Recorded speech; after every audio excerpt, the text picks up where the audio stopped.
Safe wading is a really important part of fly fishing. You need to take care, you need to have the right equipment, you need to plan a little bit before you get in the water. So I'm going to go through some of the things that'll help you wade safely, more confidently, and more comfortably.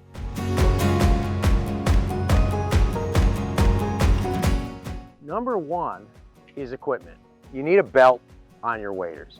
You need to make sure that that belt is cinched tightly. If you happen to fall in, what could happen is that your waders would fill with water. You're not going to turn upside down, but you are going to act like a sea anchor. And plus you're going to get your wallet and your phone and everything else wet. If you take a quick tumble with a wading belt, you're not going to get much water down below. So having a wading belt is super important. The other thing is the soles of your wading boots. I'm going to give you kind of the pros and cons of felt and rubber.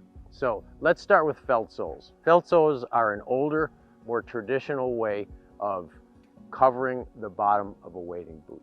Felt grips on slippery rocks really well. It grips better than anything on slippery rocks. So if you're in an area where you've got a lot of round, slippery rocks, felt soles are going to make your wading safer and more secure. Now, there are some downsides to felt. One is that hiking on a trail, it's harder because you've got kind of a slippery, smooth sole. So if you're doing a lot of hiking, felt soles can be a little tiring. Also, if you fish in snow or icy conditions, you can build up layers of snow or ice on the bottom of those felt soles. And a final negative point for felt soles, in fact, they're illegal in some places, you need to check the regulations where you're going to fish, is that felt soles don't dry quickly and they can hold invasive species, things like zebra mussels and New Zealand mud snails and didymo and whirling disease, and you can take them from one watershed to another. So you want to be careful. If you have felt soles, what you need to do is you need to wash them really, really thoroughly and scrub them with a wire brush. They say clean, inspect, and dry. You really should do that with all wading shoes. You should always, before you move to a different river, clean them with water, inspect them, look for pieces of debris or mud on them, and then if you see any debris, scrub it with a wire brush, and then try to dry them as best you can, because that's going to kill those organisms. Rubber soles are great for hiking. If you're hiking a trail, they're like a hiking boot tread, and they're great for sand, they're great for gravel. Any place you don't have slippery rocks, really super slippery, round slippery rocks, rubber soles are great, especially if you're going to be doing a lot of walking. The disadvantages, rubber doesn't grip quite as well as felt on slippery rocks. You can put metal studs in rubber soles, and that can give you a little bit more purchase on the rocks, and it's almost as good as felt on slippery rocks, maybe not quite. So those are the pros and cons. Rubber soles are great in the snow if you're fishing in the wintertime, or early or late in season and you might have snow or ice. Rubber soles are much safer than felt soles. So those are the pros and the cons. You kind of got to balance what kind of fishing you're going to be doing. But always check the regulations if you're going to be using felt soles, and always clean, inspect, and dry your wading shoes before you go from one place to another. So a third thing you want to have, if you're unsteady on your feet or you're fishing a lot of fast, heavy water, is a wading staff.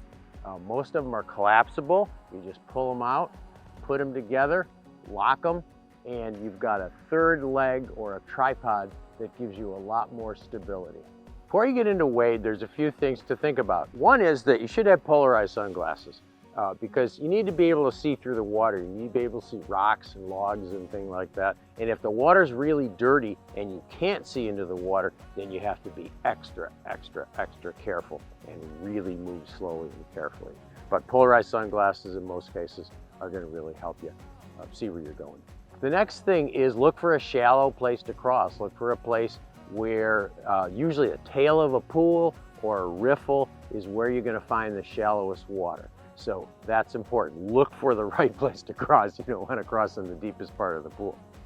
When you wade and you're not sure if the water's quite fast or quite deep and you're going to get a little bit unsteady, the best thing to do is to angle a bit upstream.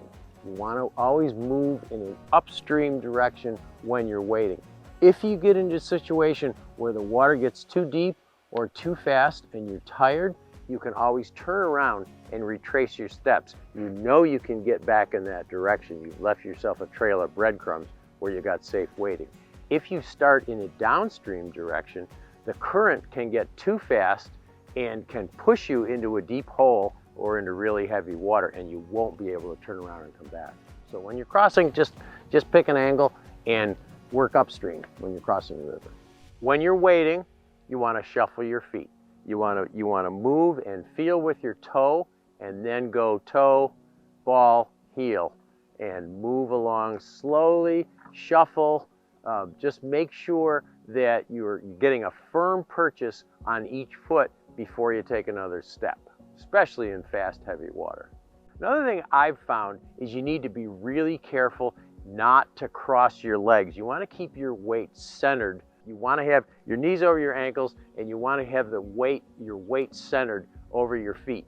If you end up crossing your legs for some reason, it can make you really, really unsteady. So be careful to keep those feet separated and don't cross your feet for any reason. One of the things you can also do is a buddy crossing, where you lock arms or just hold on to each other and go across. 4 legs are better than 2. And a buddy crossing with a wading staff, or both of you with wading staff, is going to make it even safer. So that's another option for you. If, heaven forbid, you do fall in, easier said than done, but try not to panic. You can dog paddle pretty well in waders.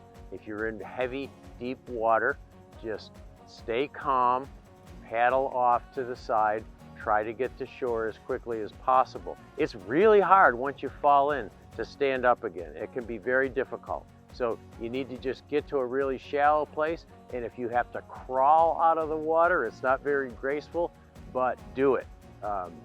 Just get to a shallow place. Try to get your feet in front of you if you can. If you're going through a long stretch of water, you don't want to bump your head. Try to get your feet in front of you, dog paddle, get to shore, and dry off. One final thing, when you're using a wading staff, try to keep that staff close to your body and either a little bit downstream of you or even with your body.